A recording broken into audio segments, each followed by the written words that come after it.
Ever get that gut punch feeling that something's just wrong? I have, more than once.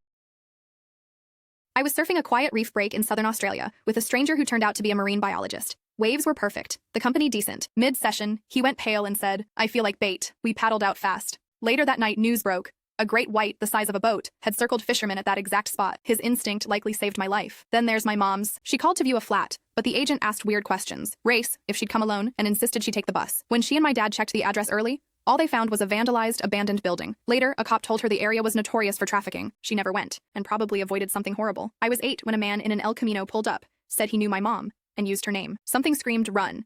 So I grabbed my friend and bolted. He was unstable, had a history of violence, and blamed my mom for stealing his job. When I was 16, my mom had that same eerie feeling again. She begged me not to go out. I ignored her, and that night, my 2 best friends died in a car crash I barely survived. I've never shaken the guilt. Years later, she had that same sinking dread as my son planned to drive home during a storm. She cried, begged, and we convinced him to stay. The next morning, the road he'd have taken was gone, washed out.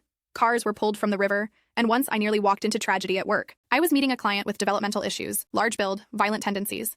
I cut the visit short. Hours later, he fatally attacked his grandmother. If I'd stayed longer, I might not be here. Finally, as kids, my sister and I went camping, near home. A man and his dog gave off serious bad vibes. We lied, said we were with our dad, and hid in the bushes. He doubled back, searching the trail. We never camped alone again.